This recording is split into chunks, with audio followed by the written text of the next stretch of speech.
Damel kalih Sariman malah bingung kula. Leh kula guyu niku atine kula anu napa saking senenge kula. Lah tiyang niki mau duka pundi man? Rene aman ki lho Ndara Putri ditakokno man. Aku di sini. Aku nek kene. Ngene. Aku iwangi miru nyampe. Tampun pirsa kalih niki. Wis. Sariman niku abdi anyar. Nyar. Ganteng nggih. Gantengnya nganti kliwat. Kliwat. Mboten kok nganu miru nyamping niki kagem menapa to Ndara Putri? Sesuk-esuk aku arep dedaupan to, Lek. Entuk Kang Mas Wiratmoyo. Iya, Man. Oh iso lho. Lah sampean sing dikongkon gawe undangan ngene lho. Lho. Kok lali. Lho, rumah saku ya ora iku kok. Rumah sakura itu. Ora piye? Iki lakon ta ora to, Man? Ndara Putri Sri Uning iki mang rak wis tak omongke arep dadi manten kelawan Ndara Pangeran Wiratmoyo. Tapi ora ngono ya, kalau gak ngono. Man. Undangane ndek iki sak Man. Ora piye, Lek? Sariman. Kok Sing dadi manten ki Ndara Putri Sri Uning. iki salah paham. Mau tak omongno, Man. Lah yo tapi aku mau ngerti. Man. Sariman. Ora konsepnya ora man. Monggo. Buatan Sampe piye? asine iki monggo sing dadi manten ku ning surat undangan ku ora. Sampean. Lah sapa? Sing dadian iki Ndara Wiratmoyo karo Umara Retno. Pagi. Umar Retno.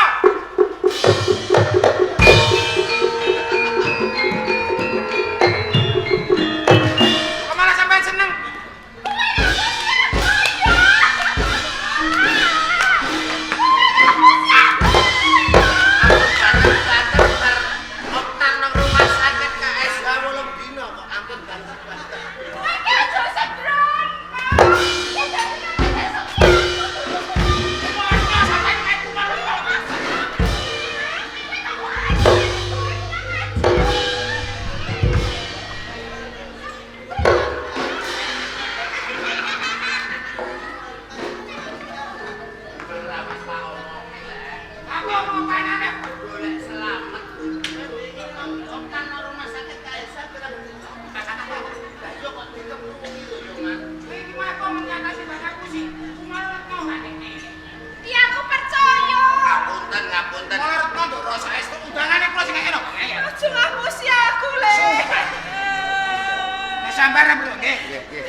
Sing bener iki Ndara Putri Sri Uning pikantuk Ndara Pangeran Wiratmoyo. Lah, kuwi bener, nek ngene kuwi ganteng. Sumpah mbok digecek malaikat lho wis. Ya lah Jomo. Aja ngomong ya kok.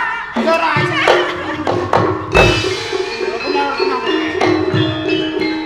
Kok wis sumpah entek digecek malaikat kok wis nemen ah. Sing sedapan iku wong wong sing atur undangane kok ngayal jenengan. Dadi ya. Ya. Iki lho Ndara. Dudu malaikat sing gecek kowe. Sing gecek sinten? Aku. Ampun Ndara. Memang ngomong apa? Niku wae kula kan ngomong apa Kowe anane. kondo piye? Itu kan tanglet. Sing dadi keluarga apa? Kowe wong wiyata bakti lho. Wong wiyata bakti iki kudu anut kancane lho. Jajane iki abdi sing paling tak tresnani. Nah, Lah kok anggumu matur kelawan bendaramu kok ngoyo woro. Kula sesuai dengan undangan, Bro. Sesuai dari undangan yang tersebar di dunia. Sesuai. Apa sampean tak ceroni Ndara Sadara ora percaya? Diceluk. Sampeyan ora percaya? Niku seksi kedua niku. Ayo tak ceroni. Kok ngene?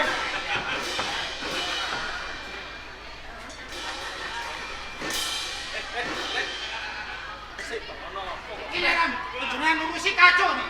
Urusannya karo malaikat. Sing gawe undangan. Nggih. Kowe gawe undangan tulisane piye? Ya niku mau. Piye? Sampeyan tak perintah gawe undangan. Didhawuhkan temanten Tuban. Tuban antaranipun Jipang Panolan. Iku lakon kenapa Jipang Panolan? Bojonegoro. Heeh. Bojonegoro kare Jipang pundi niku? Tuban. Antaranipun Ndarayu. Kumalartna kalian Untuk sedulurku Yai Sadoro. boten. Lah kok mboten? Wirat moyo kok ngeyel sampeyan. Undangane ndak bener ya? Undangane Sampeyan di undangane Yai Sadoro. Boten wirat moyo tulisane ngono tenan kula. Sumpah demi Allah lho. bener. Aku sumpah mati nek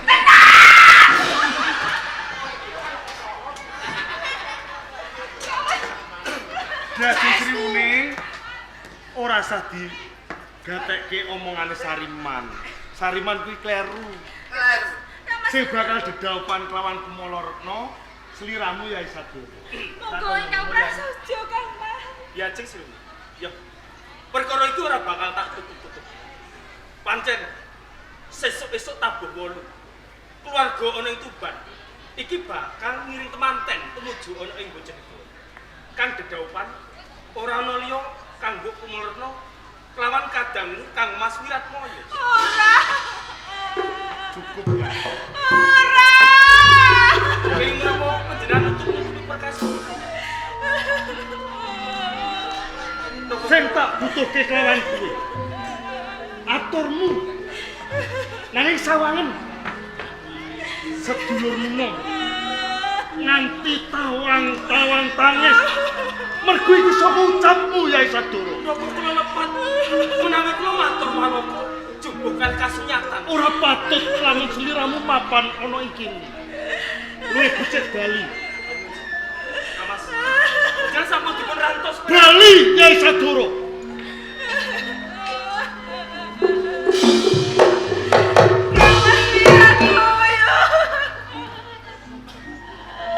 Gimana mau penjan kula dumateng kula Kang Mas?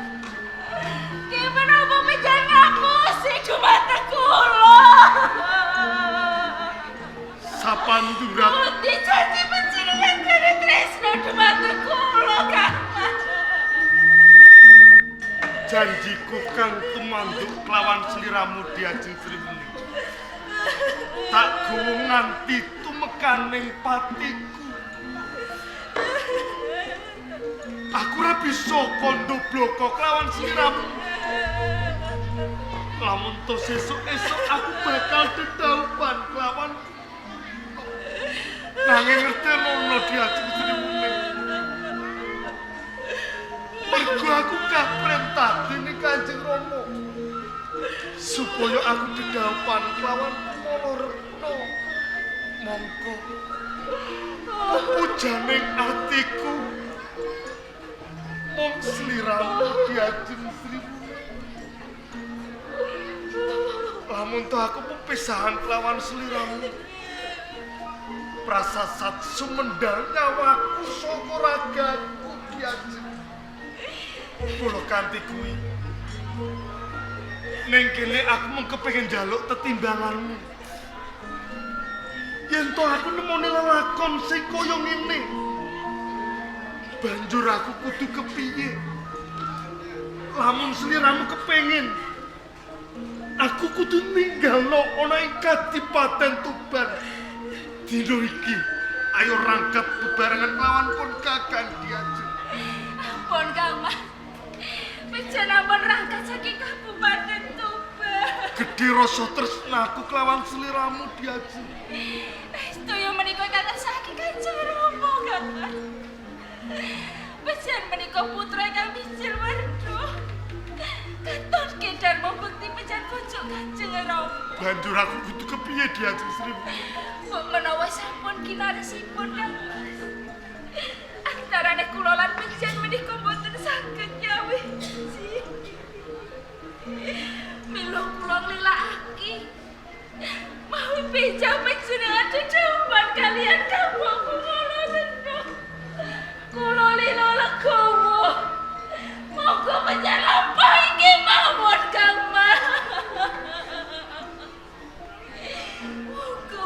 ora nyono babar pisan diajeng Sriwuning.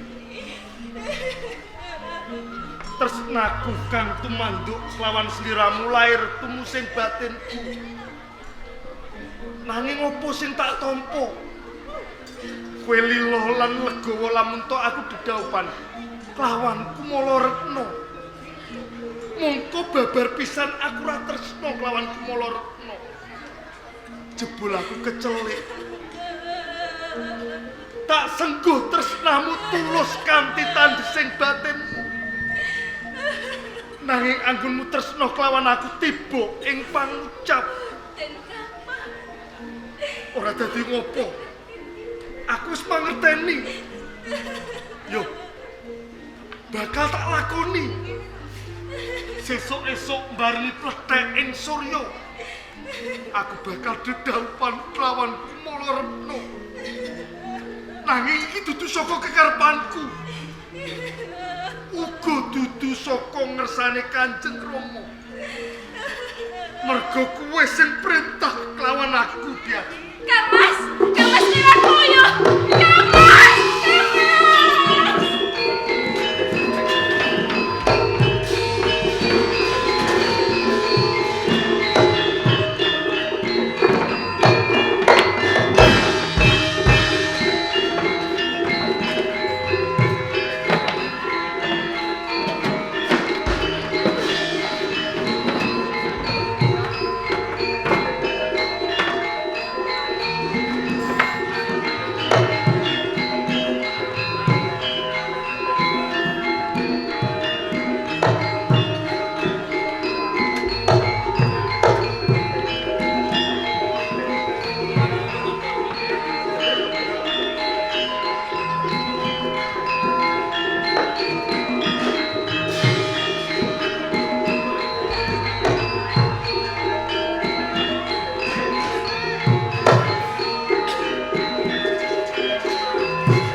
Putramu gandeng.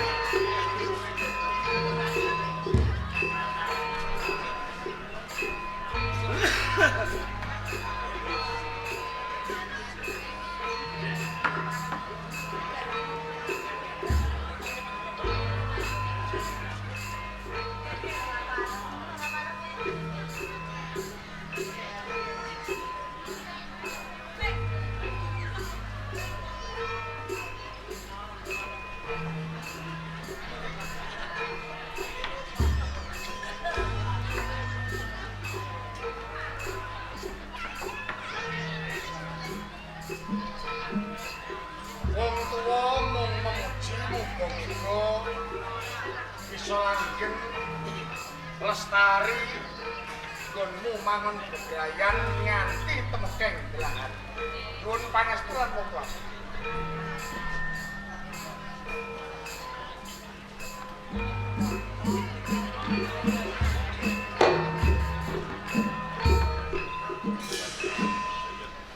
Bebrayan lan Branana putra wayah Buyu Cagak waring sateruse nampa nugraha rejeki karangan selawasing. Tak pengestoni kakilan ini putra.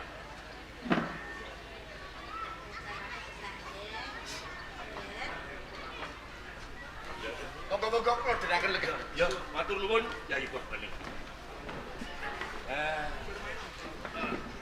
Saderengipun nyuwun agunge pangsami mbok menawi wonten kekirangan anggenipun paring pasugatan sarta palenggan dumateng sedaya para pangombyong saking Kadipaten Tuban.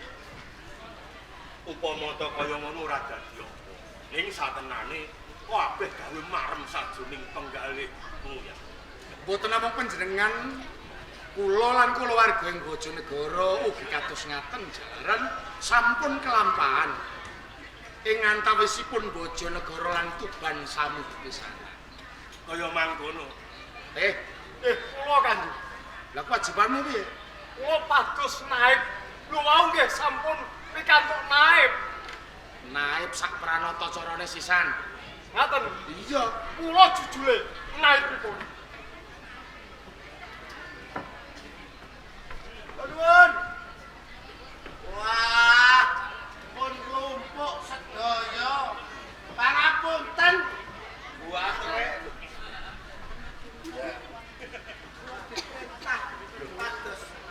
Sik.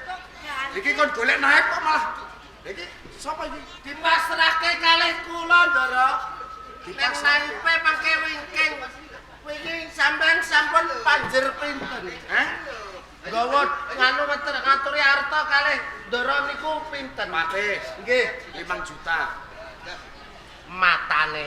Loh, Wis tak pasrahno kowe. Sampean ku aja ngono lah. Ngene iki nek aku ditakoki Ndara Bupati nek aku sing cilaka. Ngomong 5 juta lho. Lah nek iki tak keno kowe piro? 1 juta. Ampun ngoten. lho batal jutane te pundi yo jenengan niku? Sangka rumangsaku 5 juta. 5 juta wah kacau. Nggih, lah niki terus sampean regane piro wingi? 2,5 juta. Dadi jepuk badhe separo. Nggih. Walah. Malah tetonan ngeten iki. Ndara Patih niku kurang ajar kok. Ngoten nek ditakoki Ndara Bupati mboten entuk omong-omong dados kula ken kerangkep tukang foto. Pranata cara. Mbok dobel. Nggih. Wah, 2,5 juta itu kok ndi to Ndara? engko tak tambahi foto aku. Kok 2,5 juta kok mau paekno. Lah kok mung mbah tuku mobil wingi yo. Di foto kok ditambahi. Pangapunten. Wong kurangane leh kula kok nggih jadi. Lha kok malah gremeng ae. Asik foto. Ganti foto kok.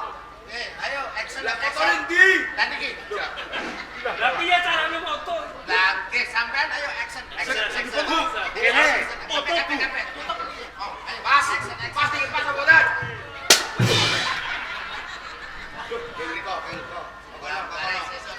Apik niki. Kokono. Niki Ndara Bupati kalian garwane Mas Suhut niki nggih. Garwane Mas Wis. Asmanipun sinten? Garwanipun. Garwane asmane. Iki Garwane sampean asmane. Nyonya Su. Lho. Untung glender Suhut terus ae. Nggih, Ndara. Ngertine kula niku asmane Ndara Suhut. Ngono ya. Kowe kula foto.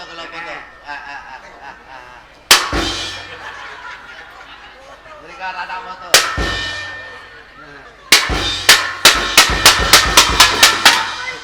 Lah aku ora foto dhewe. Napa? Oh, Pranata Cara. Foto-foto rampung. Oke, foto rampung. Foto kali naib. Mik. Beri apa? Mik. Mau mbok dokondi mik. Mau wis semek. Mang tak sekeli.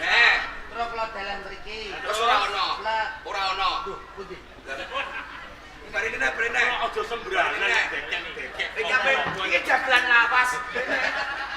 Kau kula tekel ngaten. Ngene, Lomba desa. Iki kula terus moto tek Lali. lali tuh. Mike pundi? Lah mau dokondi nek. Eling. Iling-iling sik kok iling-iling sik. Iling-iling. Iling-iling mau mbok cekel. Mang tak tekeli. Kang ngene, terus buat desa.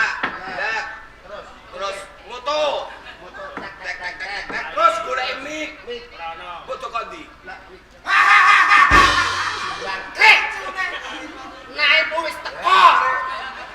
Rono sik. Aduh.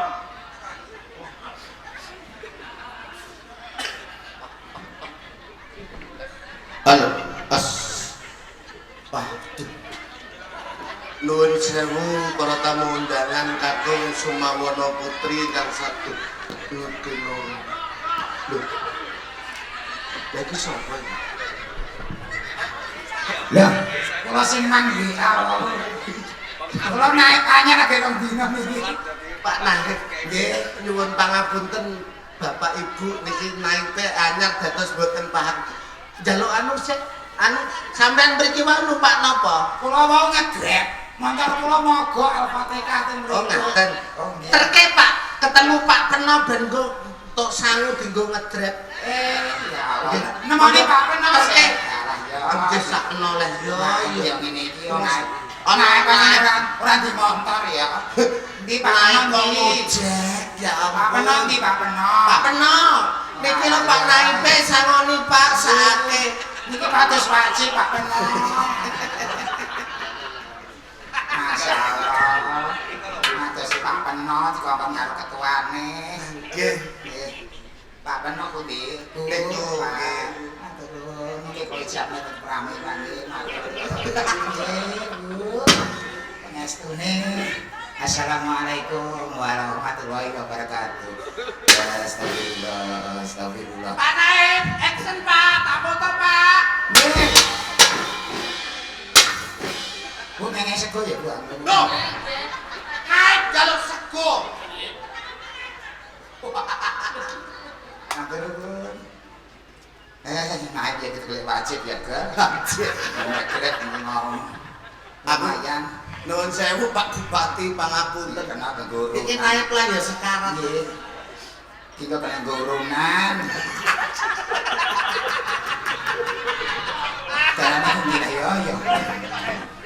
Naik panyar wis ngene iki. Moga-moga Bupati. Ya wis ra kuat munggah naipe. Seminggu nih suwondo Mas Boyo. Assalamualaikum Pak Naib. Waalaikumsalam. Pikantuk sarung. Pangestripun 100 mungkin kanggo nandhar bocah-bocah niki. Assalamualaikum. Waalaikumsalam. Lho edine jaga lambat dunia wal akhirat amin. Tesih tepang kalian niki Pak Bupati. Pak Bupati, Nek iki aku percaya, nek iki salate jian. Nganti bathuke ngapal. karep kula ben kaya teng TV-TV niku lho, angger nganggo udem-udem kok bathuke do gosong. Lah kula tiru-tiru ben kaya tertib salatipun ibadah. Iya. Ya alhamdulillah. Boten tepangan kalian garwane Pak Bupati. Rada samar. Mbak sinten iki? Rasa suwe-suwe. Ala darantuk lah. Wong aku ya ora piye-piye kok. Pun boten saged Pak Naib. Boten saged ndelok tok kae ngamuk.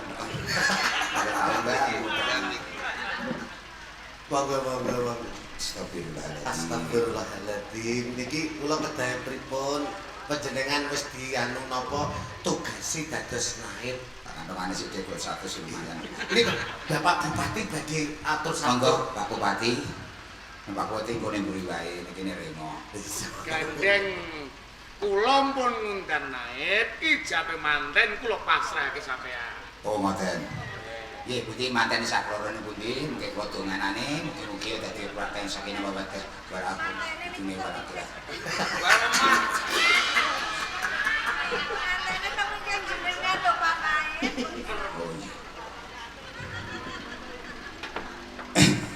Kula dongane riyen nggih. boten dicatet riyen, Pak. Nggih, mangke riyen iki donga penting, donga nomor 1. Apapun biar dipanjenengan doa.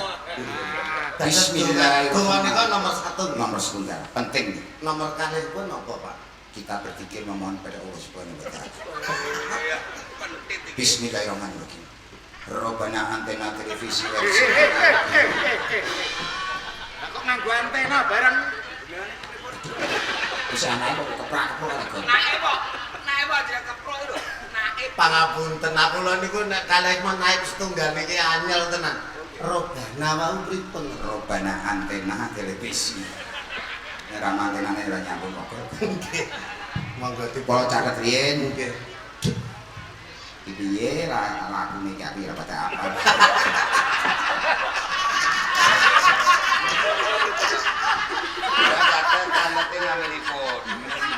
Jenenge manten lanang. Sing rasa Pak kok ndelok YouTube kok. Kula mangkane to Mas. Nggih. Nek ana wong ngomong ki didungokno nang jero mau takon. Lah ora. Naib kok keplak-keplakan terus. Punten ya Allah. Bathuke nganti ngapal ngene lho. Kula sujud nyuwun mugi iki sapa lek ndelok. Paring asma sinten? Bapak Wirat. Wirat Moyo kan kaya dagelan liyane. Wirat Moyo.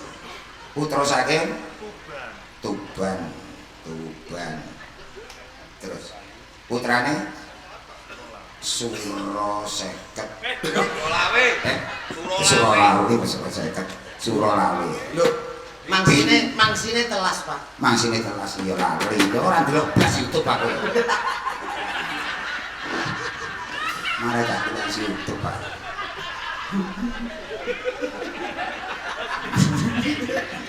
Aku guyu dhewe. Ini kok 750. Niki ini tanda tangan ini. Tanda tangan ini.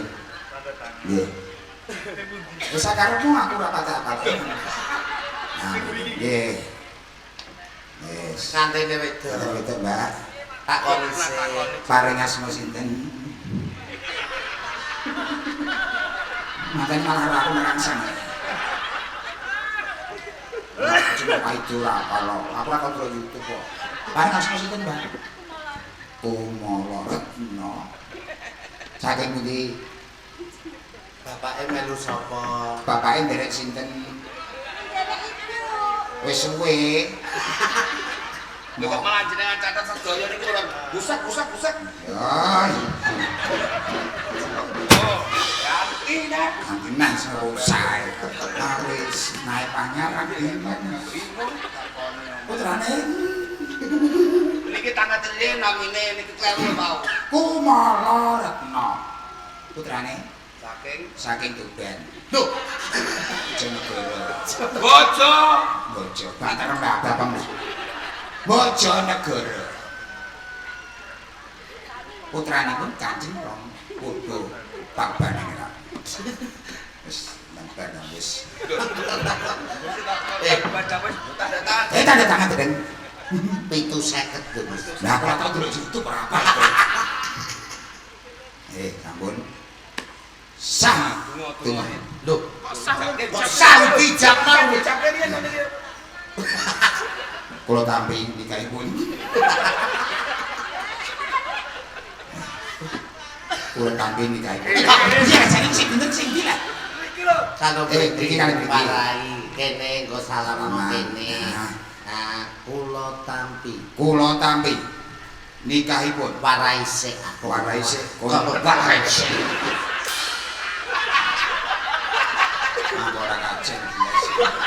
Naib lho, niki naib kok sampean sirahe muter-muter. Iku lho warai sik, ngantine warai sik. Kowe mati kok. Iki ya lho. 750 lagi. Mengecewakan masa murat potong. Oh, ngene mawon. Kula tampi nikahipun. Kula tampi nikahipun Kumolo Retno binti Prabaning Ratu saking Bojonegoro kanthi mas kawin seperangkat alat salat dibayar tunai. Pak apa? Suka tak langsung aja.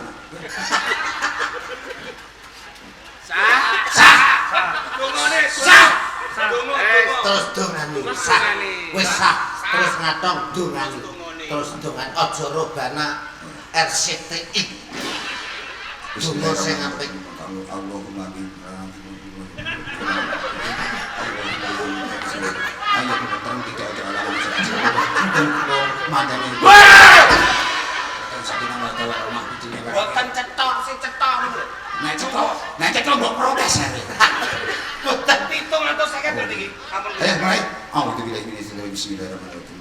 Kita di keluarga yang intan dan tidak dalam suci buat manut kalau aturan itu sudah Allah.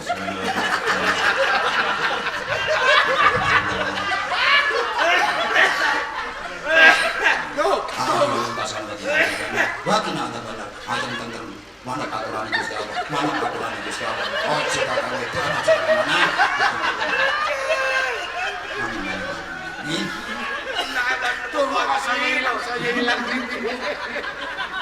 Nih, sampun, Mas, sampun menikah mugi-mugi tadi manten yang ayam tentrem tidak ada larangan saja manut aturan Gusti Allah. Ojo ngandel-ngandel.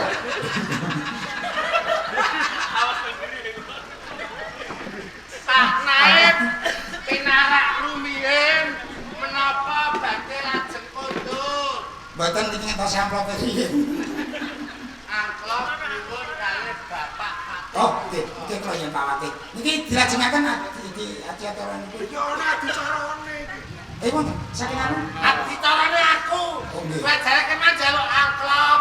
Sing penting mantene manut aturan Gusti Allah. Ayo kita tidak ada halangan sawiji kok. Nggih. Amin buat dongakno man. Tak tungane muga-muga mobilmu Alphard anyar. Aku nurut abon.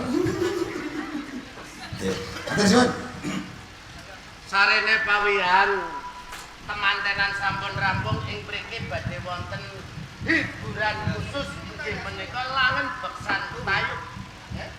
Parianom ingkang dipun aturake saking keluarga Tuban wedal pawaginan. Sumangga kula derek. Kowe ta aku. Jenengan. Aku ditahe terus ora kajen blas. Sumangga. Balik tuwana.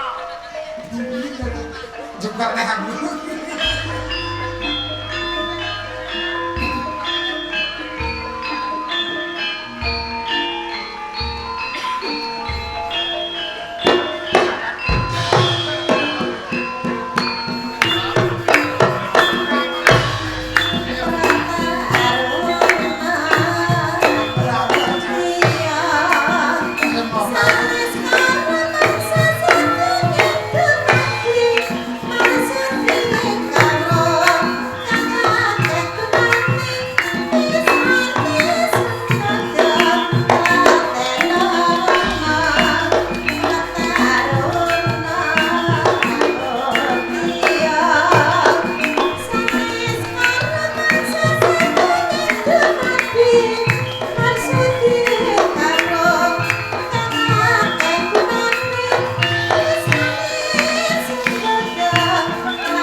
Gati sing kudu kok ngerteni. Jadi kan udah kula mangerti. Banjur iki ganti pun menika menapa nggih Kang? Tenane ana salah sawijining wanita sing wis bisa ngratoni sajroning ati. Ya kuwi mung Ki Ajeng Sri.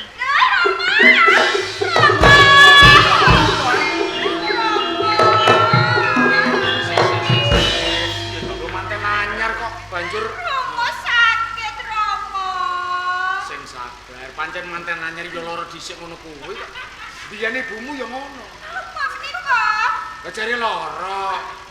Sing sakit menika batos kula manah kula ingkang sakit lho Rama. Manten anyar kok atine lara iki ana apa ae? Lah iki amargi menika garwa kula boten tresna kaliyan kula. Sik to. Sama Sirapoyo menika sampun dadi katresnan Rama. Biak, amuk, Sulamroto, Jayamrata. Hei, wong Tuban lan Bojonegoro, rungokke iki suarane Hendra Katong saka Lamongan. Amun Kumalaretna ora tak pasrahke ning tangan. Tuban lan Bojonegoro bakal tak buki batang sayuta.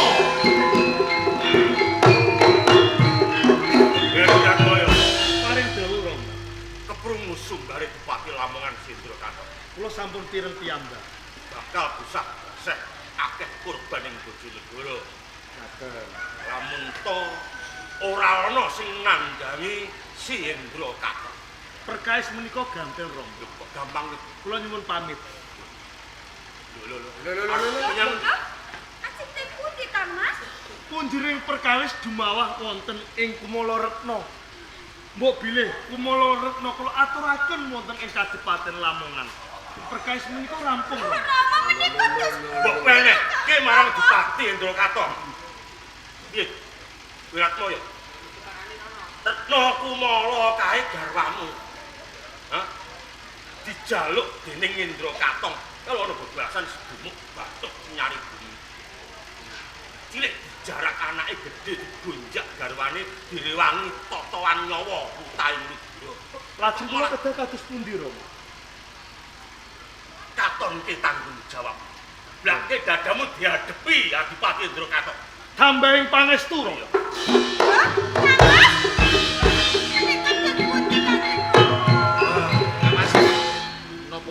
panjenenganipun dipun lapatke mawon Wiratmaya. Prayogane panjen kaya ngono malah.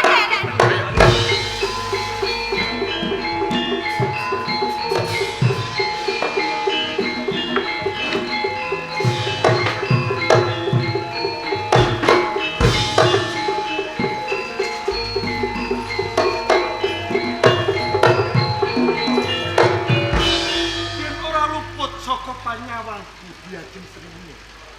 Pancen boten lepat Kamas. Kula Sriwuning. Kang dados pitaku. Ing menapa biar medal saking taman Kamas.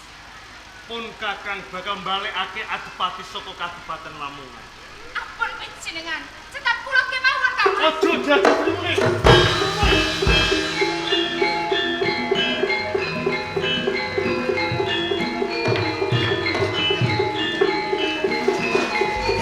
Wong Lamongan. Sopo kowe? Wan sumbar ning Tularpan. Aku Senopati saka Kabupaten Tuban nglabuhi bos.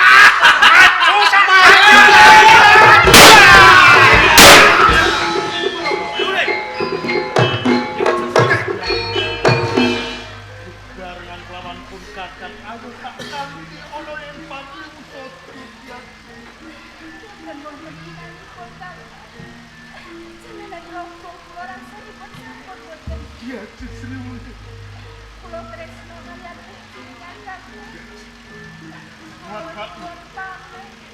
Kula rantes sak lawanipun kasuwargan.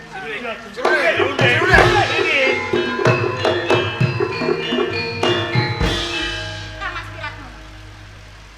Cokti panjenengan pirsani. Kanggo Sriwuning. Anggone nglabuhi Kadipaten Tuban lan Bojonegoro. Nyawanipun ingkang dados tontonane Kamas. Nanging panjenengan menika tiyang kaku.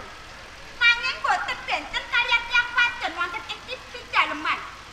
Pedhaan lelanetan kebenan ingkang mimpi-mimpi. Kamas Wiratmaya. Menawi kula dados panjenengan, kula becik prawan kula.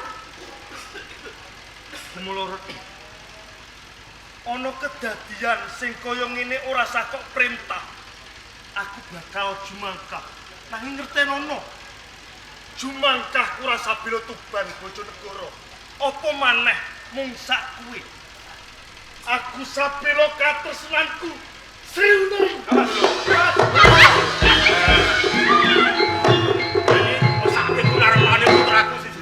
Sriwuning belani Tuban Bojonegoro katelo Sriwuning Mustika Tuban. Monggo.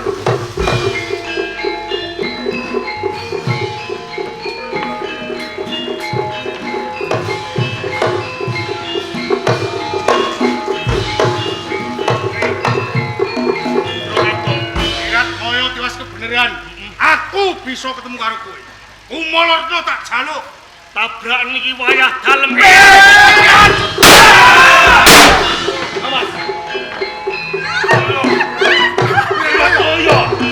Wiratmaya nggih putra. Monggo kula kanthi wonten paroso Kamas. Ora ya, jenengan tak orang kram. Monggo Kakang dikondur kemawon. Nyai sadurunge. Pitungkasku kelawan menapa Kamas. Kumula Retna kaisih suci durung tau kajamah lawan pun Kakang. Mula kanthi kuwi sepisan kowe kudu sagur hukum randane. Ampun ngendika Kakang. Nggih. Siap kula. Wiratmaya. Kuat-kuatake. Ojo menggali semono kaping pindhone Kyai Saduro. Tentrem ke Tuban Bojonegoro. Wiratmaya. Saduro. Ojo kaya bocah cilik. Diadepi wae.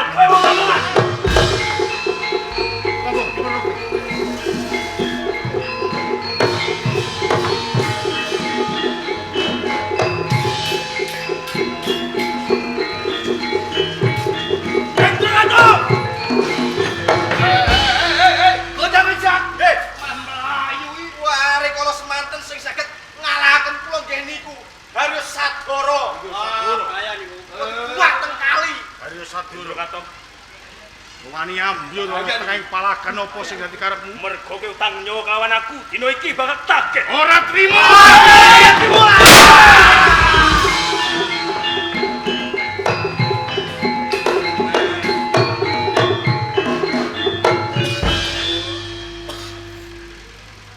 Iki Kang Mas Adipati kados pundi?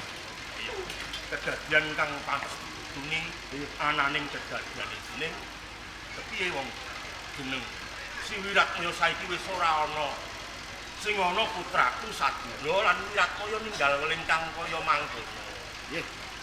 Pramila menika Tuban antawisipun Bojonegoro tetep kelampahan bedesanan. Mulurna Nggih kula Rama. kowe kapasrahke dening Raden Sadura kepiye? Kula saged nglampahi jaupan kalian Kang Mas Agung. Sadura pinangka tambareng ka tutuping wirang lan raku maketing keluarga Tuban lan Bojonegoro. Kaya mangkono welinge Kang Mas Wiratmaya apa kowe sagu nampa sagu. Wah, Menika terus ngaten, monggo sareng-sareng Kakang dikundur wonten Tuban utawi Bojonegoro, miras pantes kembul bujana wiwaha Andrawina. Pawiyatan paripurna.